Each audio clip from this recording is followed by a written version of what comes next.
Hi, I'm Darci. And I'm Kelly. And thanks for joining us for And Another Thing, where we talk about current events, pop culture, things we love, things we don't, all slathered in gobs of laughter, and all the feels. So grab a drink, a big one today, and sit back and join us for And Another Thing. Grim Reaper, slow your roll!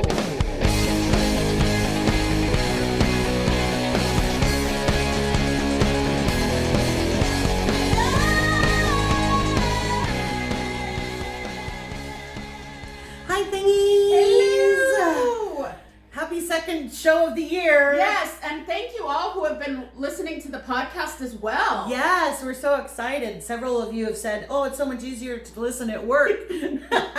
So we're and glad. and it's not safe for work. The podcast is a little less safe for work. We're explicit on that. Well, I just want to throw out there really quickly. We need subscribers and follows and reviews. If you're watching us or listening on Apple Podcast or iTunes, you can review us, and that's gonna get us up there. Please do, and subscribe if you haven't. Yeah. All the places. All the places. Because we want to get more guests, and the first thing they look is to see how many followers you have. Right. I hate to say it, but it's true. It true. So yes, please. Anyway, so let's jump into it. We were hoping to have a nice, light, fluffy show today, but we were going to be like spilling the tea and Gossip Girls. This week in the news has been kind of craptastic, and so we're going to touch on that because we're fun, but we're also serious. That's right. Yeah. So. Okay, so the whole voting rights thing, y'all, I don't know. I don't know how in this day and age that this is even a thing. Well, here's the thing is that 5 years ago, Right, it was when a it was bipartisan issue. Everybody wanted voting rights. And so there's one thing that happened in the last 5 years that have made the Republicans decide that people shouldn't have voting rights. And we're not going to bring up that name. Right, but I mean, it's not hard to figure out what happened and why we're at this crossroads now. Yeah. So reading into it, I guess the Republican pushback is that it takes away states' rights, right? And that's all the things that the Republicans have already said. But why should this not be a federal thing? It's voting. It should be.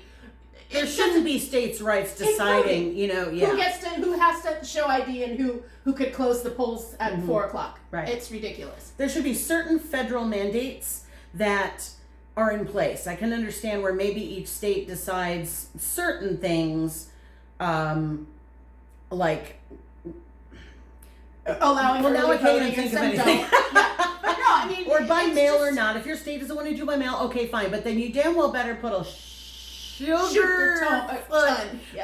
ton of ballot boxes for people to get to. Because here's the thing that people aren't thinking about. Obviously, not passing this Voting Rights Act disproportionately affects people of color and poor people. Absolutely. But eventually it trickles down to white people. When you look at Kelly and I, who can't stand in a long line for any period of time, this is going to affect us. By them saying you can't do X, Y, and Z, it's going to take away my right to a free and fair election. And I've always, one of the things that's I've prided myself in is I have not missed voting in elections since I turned 18. Mm-hmm. Same. For president. For president, yeah. If it's two things on my local, sometimes I don't. That's true. Yeah. So yeah, I don't understand why it's not, and so I really don't understand the Democrats who are against it. I know, because also the little point. What I was trying to finish saying is, for those of you who are not concerned that it affects people of color because you're a racist mofo, it's going to affect you, white boy, white girl, eventually. Right. White woman, and eventually. If you are so racist as that you don't care about that, why are you watching our show? You probably don't know why. You have never seen it before. The wrong button. Right. But seriously, this eventually affects all of us. Every 100%. last American it will come around to. And we all saw how quickly the Taliban took over Afghanistan and how things are changing, particularly for women there. And so it's not going to take long. Well, and the same Republicans who are saying that Biden stole the election, they're not protesting the seats they flipped. Right. The same election on the same ballots. Yes. They are not contesting that. So it's all, flashed on you. Sorry. Oh, we're up in it today, y'all. So, speaking of one of the Democrats who was against it, our friend Cinema. She's not our friend. However, Robert Reich, his tweet. Okay, we have to explain where this came from before we tell you what his tweet was. So after Cinema and Mansion cock-blocked, yes, I used that word out loud, and I'm not going to edit that out. The filibuster, which would have changed the filibuster rule, which would have been able to allow the Democrats to get the 50 votes, and then Vice President Harris would have been the 51st vote, and it would have ratified, or I don't know if ratified is the correct word, but pass the Voting Rights Act in the Senate. Because not one single Republican in the Senate was for it. Nope. Now, she and Manchin, did their evil deeds and took that option away from us. And what happened afterwards, after 12 hours of debate, the Republicans lined up to shake her hand. And then Robert Reich, who is a political animal, he has been in politics for years and years, an analyst and stuff like that, who normally is so spot on about everything. I know. Said this horrible thing. Do you remember? Do you want to say what he said? Yeah, he said Republicans were lining up to shake Cinema's hand. The Democrats should have given her the back of their hands. Yeah. Like, bitch slapped her. I'm sorry, it's never right to incite violence. That was against a woman. Especially. I'm just like, yeah, dude, that was not okay. So he deleted it, but thank goodness a lot of people screenshotted it. It's still there if you look on the tweets. Yeah. But the interesting thing about Cinema is she was a progressive, and it was really the Arizona Democrats that got her to flip that seat. Mm-hmm. So now they censured her, and I don't blame them. They got her elected, and now As she's deserved. like, no, I don't know, just no, I think. So, yeah. And I kind of understand her point, but at this point it's moot, because her point is, well, if we do it, then they're going to do it. But the thing is, they did do it, and they did it to stack the Supreme Court. Right. The 3 newest justices were because the Republicans used the filibuster as a means to their end. And now we have a stacked Supreme Court that could be taking rights away from all manner of Americans. Right. And so my feeling is, you know what? I understand that there shouldn't be a filibuster at all. It's outdated. I mean, it's Yeah. from the 1850s. Yeah. And it was to get that normally you need 2/3 of the Senate to vote, and with a filibuster, you can debate until you get 3/5. You need more senators to stop a filibuster. Right. But it's like they've used it to forward their evil agenda, and frankly, what they've been doing lately is just plain evil. The longest one in history was Strom Thurmond, 24 hours and 18 minutes against the Civil Rights Bill. You still got that passed, right? He wore that as a badge of honor, Yeah. So I think it's run insane. its course, but it's like it's part of the checks and balances. I'm sorry. But in this day and age, I don't even know why we're fighting. And then you have Mitch McConnell, Turtlehead, saying that blacks vote just as much as Americans do. Cartoonized, right? I'm like, what? And then, did you see Twitter? Black Twitter came out and was like, hi, here's a picture of me. I'm an American. It was just like, seriously. I don't understand what is going on in our world right now. I don't either. Who doesn't want everybody to vote? I don't. How old-timey? Antiquated. Antiquated does it have to be? Yeah. I mean, this is ridiculous, and I just don't understand people who aren't for the absolute basics. It's one thing, I would think filibuster having to do with abortion rights, that I get. It's a very contested thing, and you're not going to get somebody who believes it's murder and life begins at conception to change somebody's mind who doesn't believe the same. That's where we're never going to come together on that. So that I understand, but voting rights? This is the cornerstone, the foundation of this country and our republic and / democracy. I don't like it when people say it's not a democracy, it's a republic. I know, we all know, but anyway, sorry. I'm a little bitchy today, y'all. There's a lot going on. Okay, so that's politics. What do you think? And by the way, for you nerds out there, filibuster comes from a Dutch word for pirate. And it's all about taking control of something. Arrgh! Take control. Filibuster me, laddies. Yeah. So, oh my God. So Oh yeah, my God. I'm a dork. So yeah, what do you guys think? We want to know.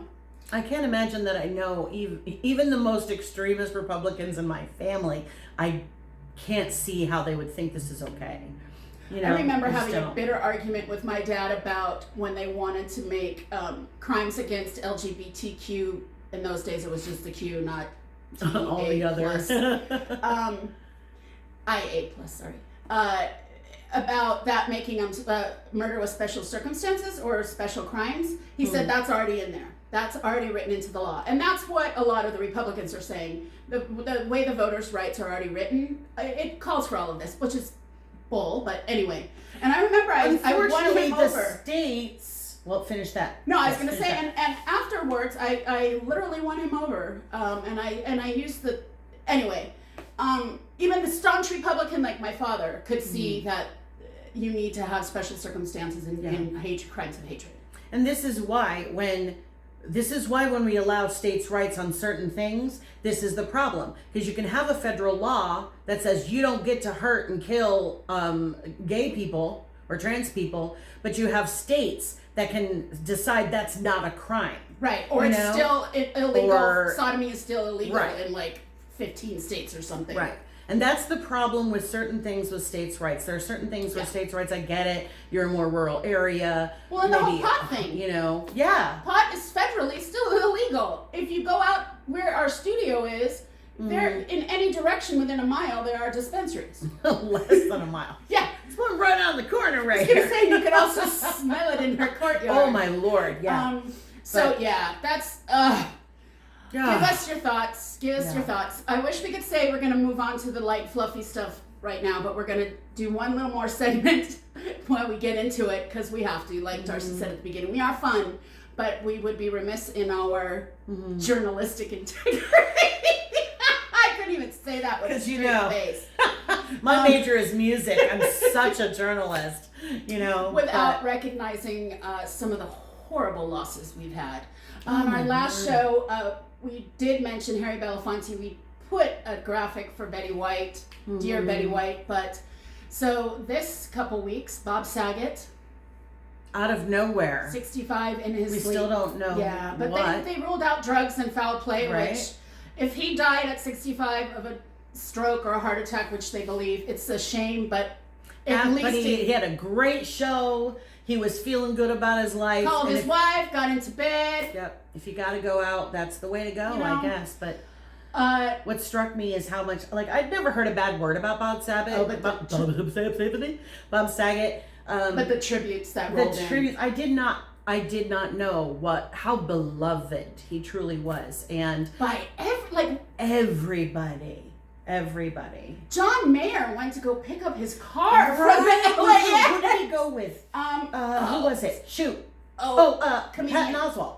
Yes. The two of them went to pick up his car from LAX. Who knew that Bob Saget and yeah. And then Candace Cameron Bure, because he was so big with the scleroderma, he had a scleroderma foundation because his sister died of it. She made T-shirts that say, "Love like Jesus, hug like Bob." And all proceeds are going to his scleroderma foundation. And I was like, you know what? I think that's amazing. I think that is a beautiful... Cameron Bure. I don't hate her. She's very... Well, I'm a Hallmark junkie. We've talked about that. She loves her Hallmark movies. So good in them. Yeah. Anyway. So Bob Saget. Yeah. Rest in peace, Bob Saget. I also heard he's the filthiest comic you ever want to hear. Exactly. That's all I love that. I love that. Louis Anderson. Oh, I loved him I remember loving him when he was young. He'd tell stories about his mother, and then he'd make fun of his own fatness. And at first I was like, what are you doing? And then I thought, when you do it yourself, nobody can do it to you. You know what I mean? Yeah, well, that's what I've talked about on why, I forgot one of my notes. That's okay. No, I didn't. Okay. And speaking of big guys, Meatloaf. Who, there's no news yet on how he died, but he had kind of become an anti-vaxxer toward the end. I thought it was determined it was COVID. It's still was not. It? I hadn't caught up. There was so much going on this week. I didn't catch up on all the details. You could I could separate it. Yeah. I could appreciate his music from being an anti-vaxxer, and it's horrible. And the thing is, well, this is easier for guys to look like him and still be, successful, but he was a big guy and not necessarily the most attractive guy, and he would sing and sweat and just. I was trying to find a good picture of him. I know. I was like, it was really hard, but he gave it all. He had this huge booming voice, and no artist before him or since does what he does. You know what I mean? Or did what he did. And with the big bombastic and then Jim Steinman, who wrote all those huge songs for him, passed last April. Yeah, and so now they're together, and that makes me happy. Meatloaf's voice was just unlike anything else. Yeah. And all you people are going to come at us. Two big guys, neither of them died from anything to do with weight. How about that? Yeah, I was thinking about that too, and I was thinking about how John Panetta and Wayne Knight both had gastric bypass surgery, and both of them died. And everybody was like, "Oh, but they even got skinny and they still died." Skinny people die, fat people die. It doesn't mean anyway. Yeah. Woo, that was a tangent. Oh, that's a shock. Kelly went off on a tangent. That's what we do. And another thing. Drink. Okay, so then this one is truly heartbreaking to me. The others are very heartbreaking, but this one I just feel in my core. Regina King's son Ian committed suicide.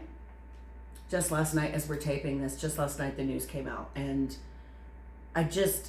because of his depression, you said? Yeah, and if you knew anything about them, I think, oh, hello, hi, look, wardrobe. It's in that box right there next to you. I'm not wearing that print today. I don't know, I have a rogue straw. I'm splashing you. Sorry. You are. It's going all over the place. Splashing you, splashing me. Okay. You can see I've only had 3 sips and I'm still, woo! For you podcasters, I'm sorry. I talk with my hands. We do. We forget that you're listening to us. We drink wine at every show. It's our thing. We day drink. Yeah. In case. And so. So anyway, I shouldn't take this away from a solemn moment. What breaks my heart about this is here's a woman who could have gotten her son the best care, could have checked him into any hospital in the world without even blinking. I mean, money was no object. She was so successful. He, on his own, I heard, was a successful DJ. And to just feel like there was no possible other way out. I don't know any other circumstances. I wouldn't want to dig deeper. She did ask for, as most people do, their privacy at this time. But oh my gosh, Regina King. First of all, she's one I would cross the aisle for. She's amazing. I think we've talked about that before. She's an amazing actor, and director, and she's got so many hyphenates. She's so smart and gorgeous and strong, and I just love her so much. She's just a friggin' queen. You know what I mean? She is a force to be reckoned with. So peace, love, and light and strength to your family, Regina King. And if you struggle with depression and you need help, we're pointing up for podcasters on our page. We will offer you suicide hotline information. Yes, suicide hotline information to help you. We'll post that on our Facebook page for those of you who listen and you're not alone. I've been there early in college when I first moved away from home to Nashville. I had suicidal ideations because of my depression and being away from home for the very first time and being a very sheltered child. And so I get the feeling that people would be better off without you around. I get that, but it's not true. And so don't listen to those lies in your head. And if you need help, you can reach out to us too. I was just going to say, DM us. DM us, absolutely. Absolutely. And we both have crazy sleep hours. That's true. I'm not even kidding about this. You could DM us. And by the way, I was not checking a text. I was just making sure that we mentioned everybody who who we have lost, and I'm sure there are others. I know there are a lot of people in my personal life right now going through a lot of crap. I lost a dear friend who directed a friend of mine, and I wrote a couple shows that I produced. Oh, yes, There's a lot going on right now, so please be safe. Yeah. This thing is not over by a long shot, and we're all feeling something from it, and I think it's going to be permanent. I don't think we're ever going to recover fully as a country. I hate to say that's doom and gloom, but I truly believe we are changed. We are changed. We are changed. But please, if you need help, if you need something, reach out. Yes. It's never somebody, anybody. And if that person won't listen to you, find somebody else. Yeah, and keep finding people. Yes, please. Okay, now take a cleansing breath. For those of you in podcast land, take a sip of your liquor. Shot of your liquor. Let's talk about fun. Let's dish the dirt. Jason Momoa and Lisa Bonet. I'm coming for him, and I will cut anybody in my way. I'm just telling you right now. Oh my gosh. If anybody wants to know my type, long-haired and hot. That's it right there, Jason Momoa. And he seems such to be a beautiful such a nice human. Yeah, it's he like, just seems to be. Just the relationship that he and Lenny Kravitz have. Oh, I know, romance. Right? It's like the bromance of the I ex-husband hope they and the current still husband. stay. I'm sure that all three of them are still going to stay as close as can be. I think sure they will. because they seem to be quite evolved human beings. But it's just kind of sad because I'm like, Lisa, do you not know what you're letting go here? Well, you know, there's that old saying, even the most beautiful woman, some guy's getting tired of screwing her every night, or vice versa, I guess. And they say that about Frank Sinatra and Ava Gardner. Even Frank Sinatra gets sick of Ava Gardner. But still, it's just like, I mean, I'm sad for them just because, especially because his story was that he had such a crush on her as a kid. He said, I looked at her and that is the woman I'm going to marry. I'm going to marry her. So you want that kind of a story to last forever, you know what I mean? But at the same time, now he's single, and I love you, Jason, and so I know you're watching, so get in touch. Or listening. And for those of you who are listening, by the way, Darci looks hot AF today. I have to say, one of my my voice voice rock students, and roll princess today. Sweet. One of my students sent me this gorgeous. I don't even know what it's called. It's not a pashmina because I think pashminas are fuzzy. Yeah. It's like it's a scarf top, and it's floaty so and it's much. gorgeous. I actually feel good today. I feel cute today for the first time in probably years. You look gorgeous. And so thank you, Marie Koranishi Weber. I love it so much, and I can't wait to buy many more colors of it. Yes. So my point in saying that is that she is ready. She is all ready for him. I am. I'm ready for you, Jason. And you know what? I just wonder what it would take, because it seems to me like they would be like Will Smith and Jada, who would open up their marriage if it got to that. But I guess. I don't know. Nobody is a fly on their wall. That's unless true. a fly on their wall. And an open marriage thing, that's a whole other show we might want to touch on at some point. Yeah, okay. You know, because I'm just like, I have things to say about that. Well, I had an ex who was not polygamous is when you marry, polyamorous. I have friends who are too, so we'll do a show on that. We'll talk about that. That would be an interesting topic. Yeah. I couldn't handle well I got the Friday night and she got the Saturday night dates. I couldn't handle that well, or like. Well, I don't want to share. I don't want to share my person. I'm gonna be honest. Yeah, exactly. But anyway. Okay, so moving on. Yeah, we got sidetracked. Okay, so let's see. What else?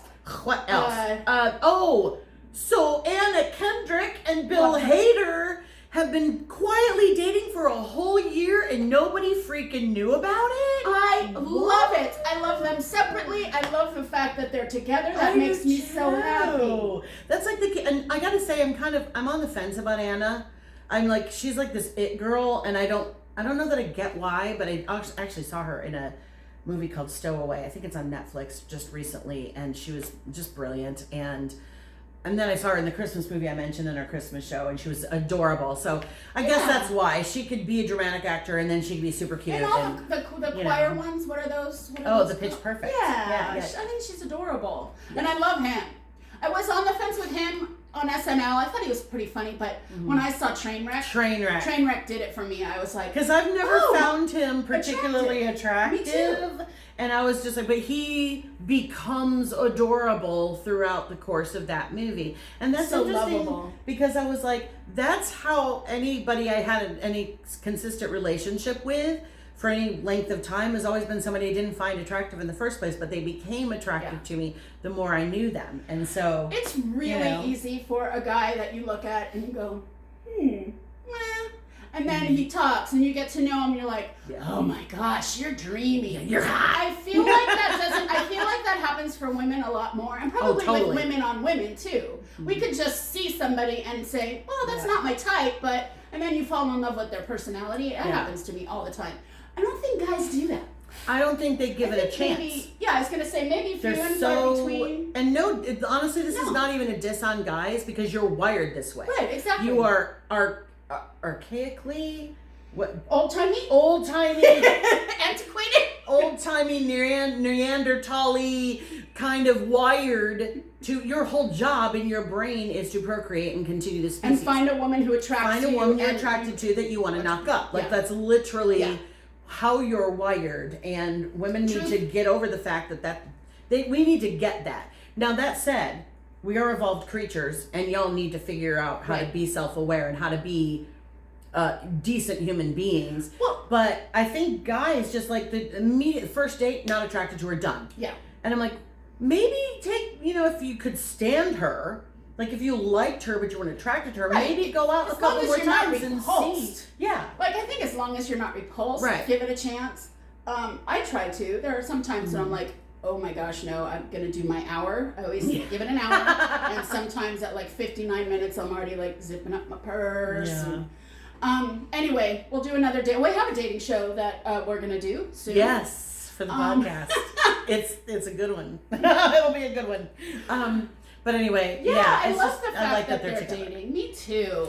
And that I guess it must be. I guess they maybe feel it's serious enough that after a whole year they must plan on staying together to have announced it. Right. Or was it leaked? I don't know. I don't know either. I don't either. Did they become like Instagram official or something? It came out on the tweets. I don't know. We'll have to dig into that. Yeah. They didn't ask to have their privacy respected. So True. all bets are off. You're just you're getting it now. Okay, kids. what other fun stuff? Oh, Clay Aikin running for what is he running for? A senator in North Carolina, and yay! Now he ran for something else. Yeah, he ran for Senate 6 years ago, and now the person who beat him, the incumbent, is up. I don't know who that is, and I don't care. But his whole thing is, here's the thing: I would pay money. Another thing. And another thing, ding, ding, ding. Take a drink, y'all. I would pay money to watch him debate his opponents because his announcement video is a little snarky. And I love it. Oh, he makes it very clear about how sick of it he is about people like Marjorie Taylor Greene and Lauren Boebert speaking for people, or these kinds of people speaking for him and his state and his state's.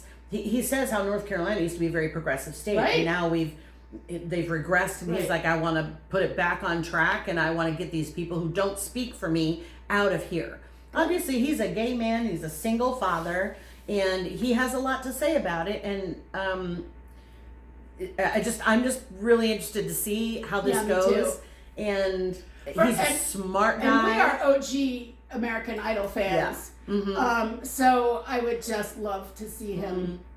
And I saw on Twitter people were like, no more reality stars. And I'm like, here's what pisses me off about that. First of all, artists have always been the movers and the shakers and politically active of social change in this country. Yep. We're not just jesters. We're not just here to make you laugh. Some people, that's their goal, and that's fine. But some of us are here and care about things that are going on in the world, and we feel like it's part of our job as artists to shed light on these things and bring about change. And so, just because he was a singer, and he's been retired for several years now, doesn't mean that he's not allowed to run. Our Constitution allows anybody to run for any office in this land, and certainly the last 4 years proved that was true. And second of all, he was an American before he was a famous singer. Exactly. So he gets to say whatever he wants, and not be told to shut up about it. He's American first, so let it go. Excuse me. There's all kind of things going on with me. Also, it's windy as heck out here. So, the one thing I will say about singers and artists in particular using their platform, I believe there's a time and a place for it. I will agree with that. Your music, your concerts, whatever, I have no problem with it. But when you're getting your Grammy or you're getting your Academy Award or whatever, and you go on 20 minutes about your platitudes, I do have a problem with that. Sometimes I do. I think when Patricia Arquette won her Oscar and got up there and talked about how women are not getting paid the same as men in her industry, that was absolutely 100%. That was relevant. Relevant. Did I say the same thing? Relevant. Relevant too. And I don't mind somebody doing a little drop. But yeah, you don't need to wax poetic. Take it over. Yeah. You don't need to send a Native American in your stead to accept your award. Marlon Brando. And somebody else did it too, I thought. Oh, really? Anyway, yeah. Anyway.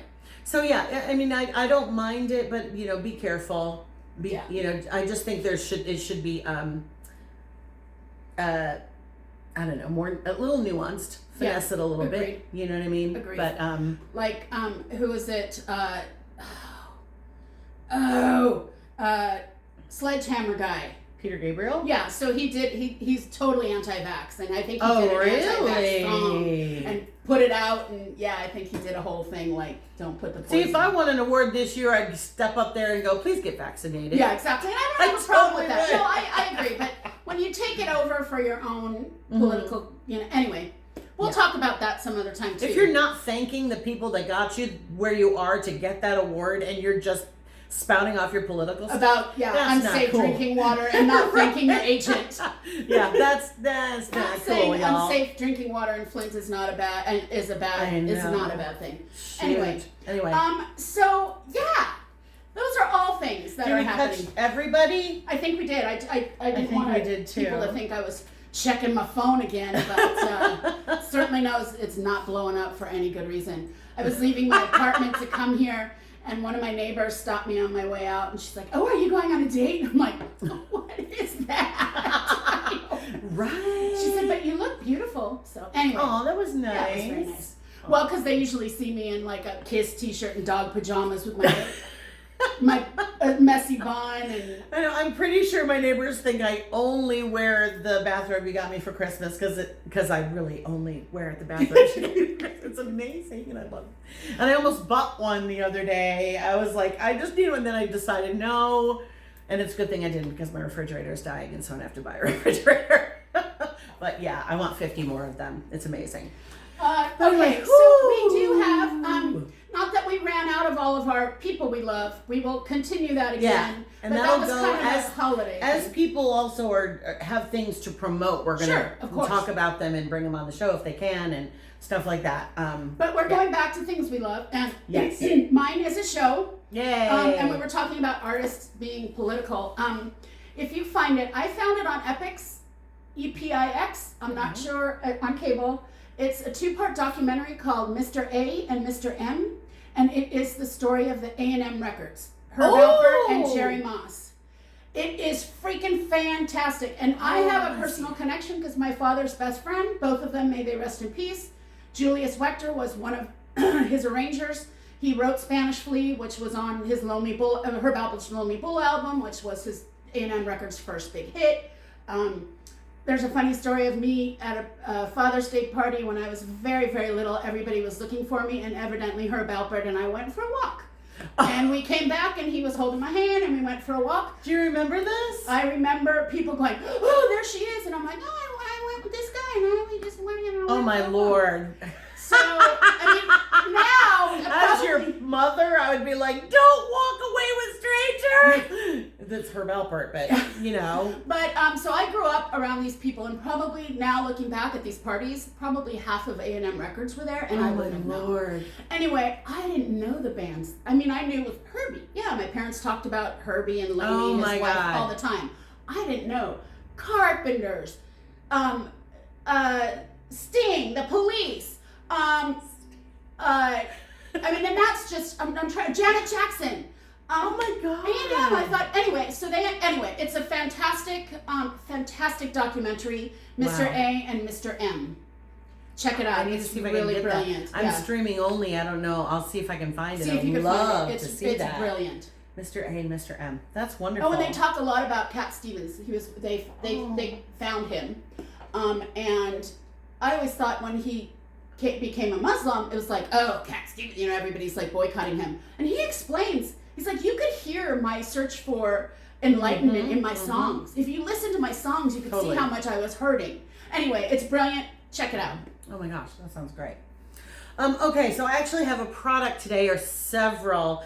And for you podcasters, we apologize. Well, I don't have anything to show, but Darci has. We'll has put props. pictures up on the thing. I'm going to tell you about products from a place called hairgrowthco.com.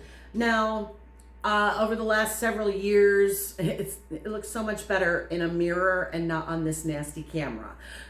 For some reason, the fullness leaves on camera. But I have been losing my hair. My hair's been thinning terribly, and I kind of feel like I only noticed it in the last couple of years. So maybe it has to do with COVID and the stress of COVID or whatever. And as you get older, when of a certain age, your hair naturally it's thins. Hair of collagen, and you lose collagen everywhere when you get older. Something like that. I don't know. But I was like, you know what? I just realized one day that I was like, I always feel like I'm walking through spider webs. I'm constantly, getting hair off of me. And I was like, this is not good. It's clearly not. My hair grows fast. You woke up like Gwen Stefani one morning. Walking in a spider web. Exactly. But I felt like my hair grows fast, but I felt like I was losing it faster than it could grow, and I was definitely seeing something. You can see, you guys, you can see my you can't. forehead. Those podcasters can't, sorry, but my forehead screams through my bangs, and that shouldn't be. So I decided I was going to do something about it before I went to a doctor and got on some kind of crazy, harsh chemical. Another pill. I decided to go looking for a natural route. And so I found hairgrowthco.com, and a friend also suggested Hask Biotin Boost. Now, Hair Growth Co. I bought their shampoo and conditioner, and then I also bought their 10-in-1 hair growth oil. Now here's what I love. Now I haven't seen, it's only been 2 weeks.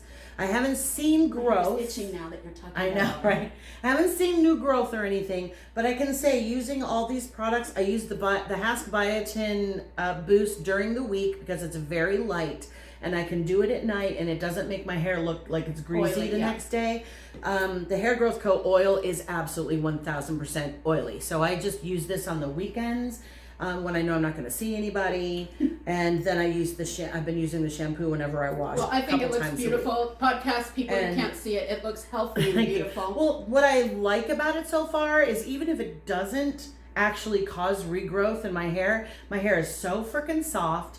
It feels really good. Oh my gosh. And, right? It's like kitty fur almost. It is. It's beautiful. And it feels really healthy. And all of these are 100% natural ingredients, cruelty-free. And you said they're not $1 bazillion too. No, which is super the Hair important. Growth Co., the shampoo, conditioner, and hair growth oil, $20. $20. Nothing's $20 anymore. No hair growth anything. I'm looking at a $35 for just a shampoo. Right. So I was like, I will try this for that $20. cheap. If it doesn't work, it doesn't work. And the Biotin Boost by Hask is like $7 for this bottle.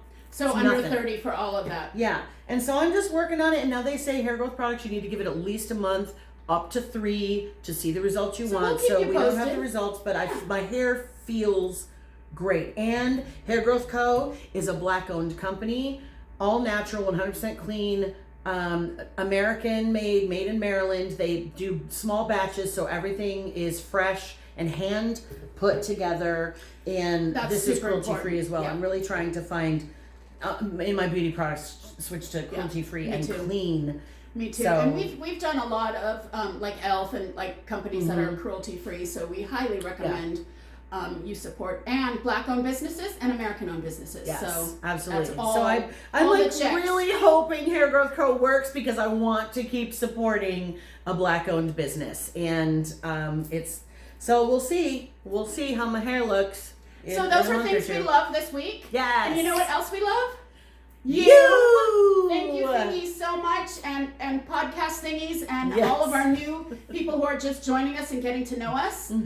Please subscribe. Please leave reviews. Please let us know if you have ideas for shows. Comment when you can. What you want to hear about us. Share. You want to know. Let people know about us. If you're a vineyard and you want to support us, we will gladly drink your wine. Gladly drink your wine and talk all about you and things we love. Yes, we will. So everybody, please stay safe, stay sane, and healthy and hopeful. Thanks so much. Till next time. Yes.